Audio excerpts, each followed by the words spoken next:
یہ اسم کی علامت اس لیے ہے کہ الف لام وہ جر بصورت کسرہ جو ہے وہ کیوں آئے گا؟ وہ دو وجہ سے آتا ہے، یا تو اضافت کی وجہ سے کہ لفظ مضاف الیہ ہے تو جر بصورت کسرہ آتا ہے، یا حرف جار داخل ہو جاتا ہے۔ حرف جار داخل ہو یا لفظ کی طرف کسی لفظ کو مضاف کر دیا گیا ہو تو مضاف ہونا یعنی اضافت اور حرف جر کا داخل ہونا یہ دونوں کے دونوں اسم کے ساتھ ہی خاص ہیں۔ یہ کبھی حرف جر فعل پر داخل نہیں ہوتا ہے، اضافت کبھی فعل میں نہیں ہوتی ہے، یعنی مضاف ہونا یہ فعل میں نہیں پایا جاتا ہے۔ تو اب جب مضاف ہونا فعل اسم کا خاصہ ہے، اسم کے اندر پایا جاتا ہے اور حرف جار ہی اسم پر ہی داخل ہوتا ہے تو ان کا اثر بھی کس پہ ظاہر ہوگا؟ اسم پر ہی۔ اس لیے جر یہ جار کا اثر ہے، اس لیے اثر جہاں پر مؤثر ہوگا، جس کے ساتھ مؤثر پایا جائے گا وہیں پر اثر پایا جائے گا، اس لیے جر بصورت کسرہ یہ اسم کی علامت ہے، کیونکہ جس عامل کی وجہ سے یہ پیدا ہوتا ہے وہ عامل اسم ہی پر آتے ہیں۔ وہ کیا ہے؟ چاہے حرف جر ہو یا اضافت ہو۔ صاحب کتاب فرماتے ہیں الجر بالکسرۃ التی یحدثها العامل، جر بصورت کسرہ جس کو اس کا عامل پیدا کرتا ہے، جس کو اس کا عامل پیدا کرتا ہے، حرفن کان او اضافتن، وہ عامل خواہ حرف جر ہو یا اضافت ہو۔ مثال دونوں کی، حرف جر سے بھی جو جر آتا ہے کسرہ آتا ہے، اضافت سے جو کسرہ اور جر آتا ہے، دونوں کی مثال ایک ہی دے دیتے ہیں۔ جیسے بسم اللہ الرحمن الرحیم، یہاں پر بسم اللہ میں با حرف جر اسم پر داخل ہے، تو حرف جر یہاں پر عامل ہے، اس کی وجہ سے اسم کی میم پر کسرہ جر بصورت کسرہ موجود ہے۔ بسم اللہ، ماں پہ کسرہ آ گیا نا، تو یہاں پر عامل حرف ہے اور اسم یہ مضاف ہے، لفظ اللہ یہ مضاف الیہ ہے، اور مضاف الیہ یہاں پر اضافت کی بنا پر لفظ اللہ پر جر بشکل کسرہ موجود ہے، تو اضافت کی بھی مثال ہو گئی، عامل جہاں پر اضافت ہو یا عامل حرف ہو، دونوں کی مثالیں بسم اللہ ہو گئی۔ بسم اللہ الرحمن الرحیم۔ تیسری علامت ہے ندا۔ ندا یہ اسم کی علامت کیوں ہے بچوں؟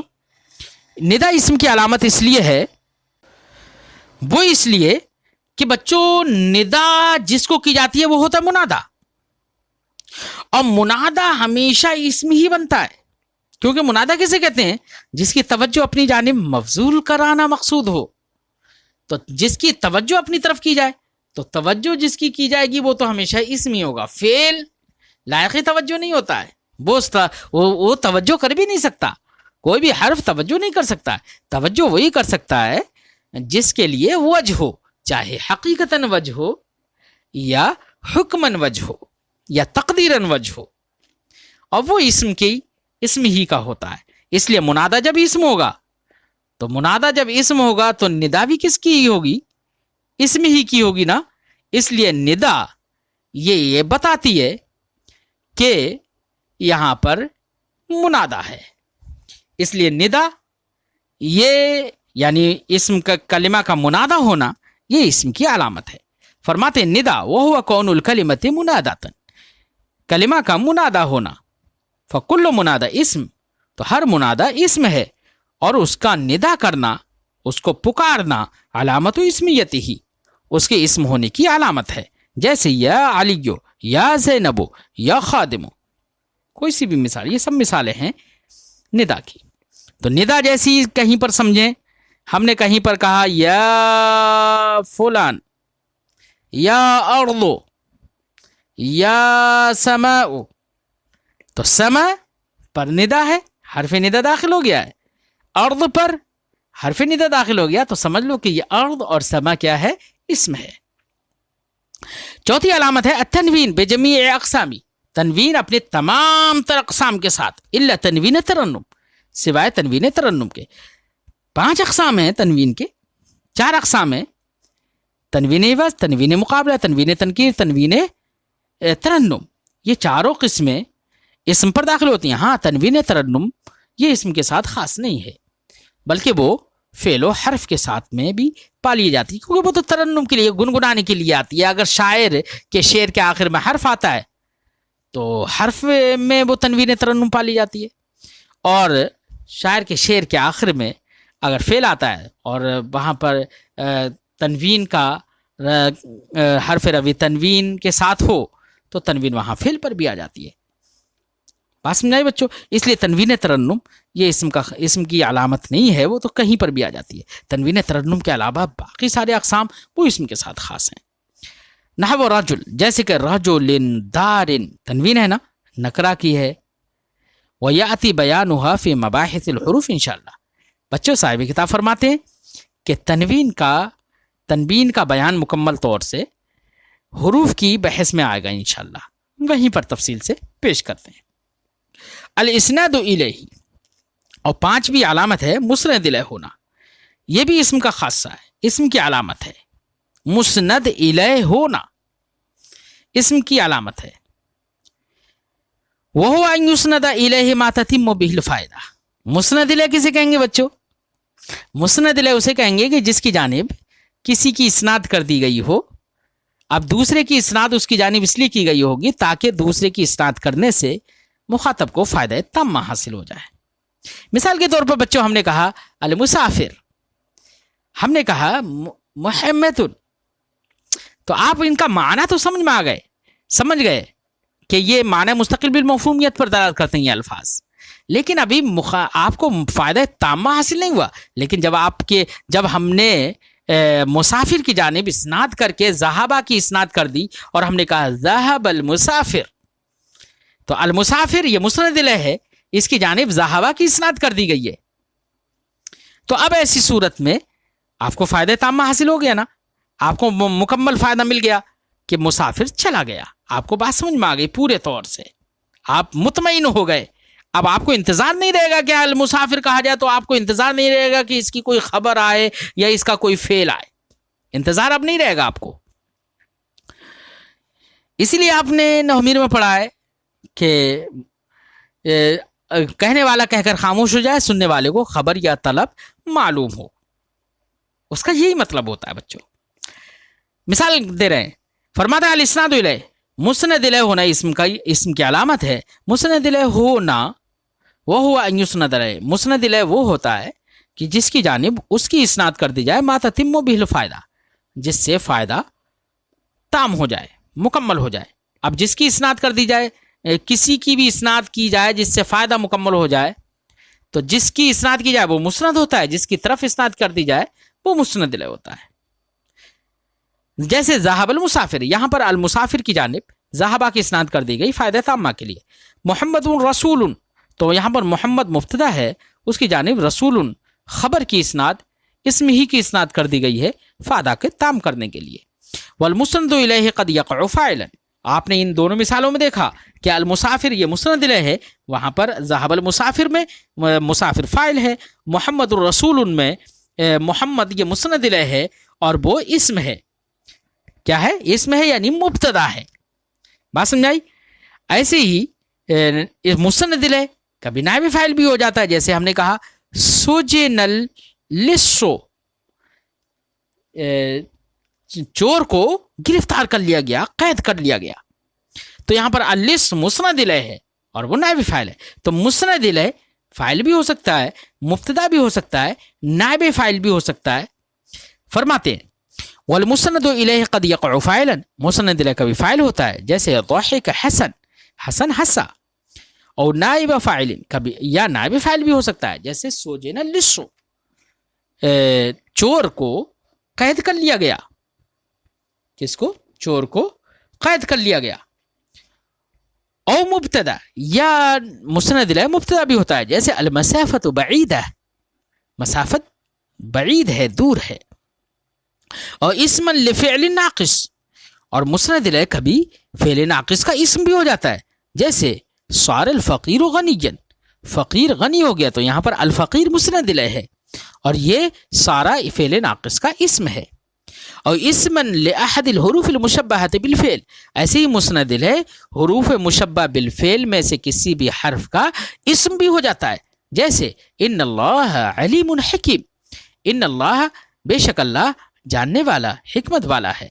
تو ان اللہ یہاں پر لفظ اللہ یہ ان حرف مشبہ بالفعل کا اسم ہو گیا اور وہ مسند الیہ ہے کیونکہ علیم حکیم اس کی جانب مسند ہیں. اور اسم للہ النافیہ للجنس، اور کبھی کبھی مسند الیہ لائے نافیہ للجنس یعنی لائے نفی جنس کا اسم بھی ہو جاتا ہے.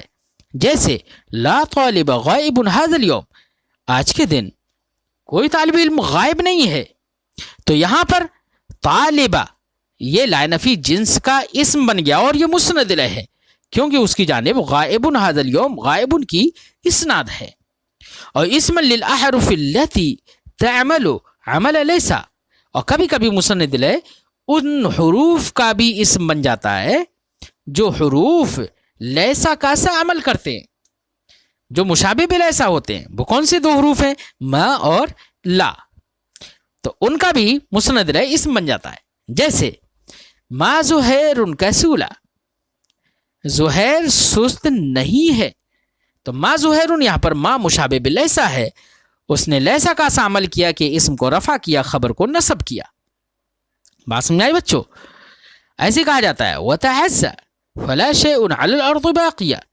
تعزى يتعزى باب تفعل سے صبر کرنے کے معنی میں فعل امر ہے. تعزى صبر کر، فلا شيء على الارض باقيا کیونکہ زمین پر کوئی چیز باقی رہنے والی نہیں ہے. تو لا شيء على الارض باقيا، چیز باقی رہنے والی نہیں ہے، کچھ بھی باقی رہنے والا نہیں ہے. تو یہاں پر شیء لا مشابہ باللیسا کا اسم بن گیا اور یہ مسند الیہ ہے کیونکہ باقین کی اس کی جانب اسناد ہے. بات سمجھائی بچوں؟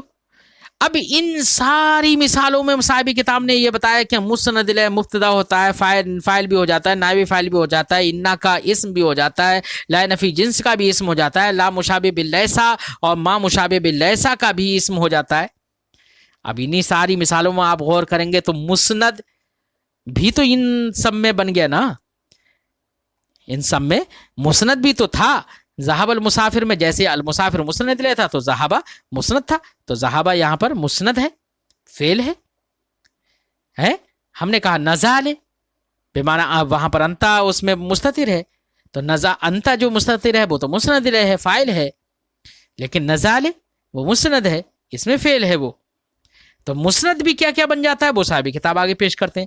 فرماتے بول مسند قد یقع فعلا، مسند کبھی فعل واقع ہو جاتا ہے جیسے ذہب المسافر میں ذہبہ، یا اس میں فعل واقع ہو جاتا ہے جیسے کہ نزالے میں نزالے، یا نزالے میں انت ضمیر تو مسند الیہ ہے مستتر، اور نزالے جو ہے یا اترک لے لیتے ہیں.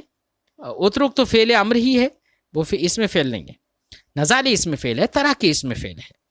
اور خبرا لمبتدا، یا مبتدا کی خبر ہو جاتا ہے جیسے المسافت بعیدۃ میں بعیدہ، یہ مبتدا کی خبر ہے اور مسند ہے. اور خبرا حرف مشبہ بالفعل، یا حرف مشبہ بالفعل کی خبر ہو جاتا ہے جیسے ان اللہ علیم حکیم میں علیم حکیم، یہ مسند ہے اور حرف مشبہ بالفعل کی خبر ہے. یا لا نفی جنس کی بھی خبر ہو جاتا ہے، ایسے ہی ان حروف کی بھی خبر ہو جاتا ہے جو لیسا کاسا التی تعمل عمل لیسا، جو لیسا کاسا عمل کرتے ہیں.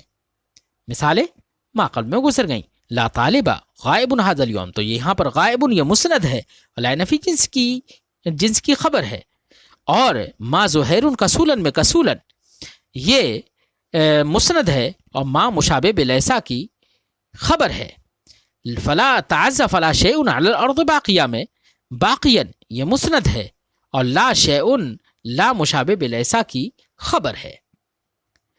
چھٹی علامت ہے تائے تانیث متحرکہ کو قبول کرنا. یہاں پر صاحب کتاب دو باتیں پیش کر رہے ہیں، ایک تو تائے تانیث متحرکہ اور دوسری یہ کہ وہ متحرک ہو اصالتاً. یہ دو باتیں، ایک تو تائے تانیث متحرکہ ہو، تو تائے تانیث متحرکہ ہو اس کا مطلب ساکنہ نہ ہو، کیونکہ تائے تانیث ساکنہ تو فعل میں بھی آ جاتی ہے، جیسے ضربت فعل میں آ گئی نا، متحرکہ ہونا چاہیے.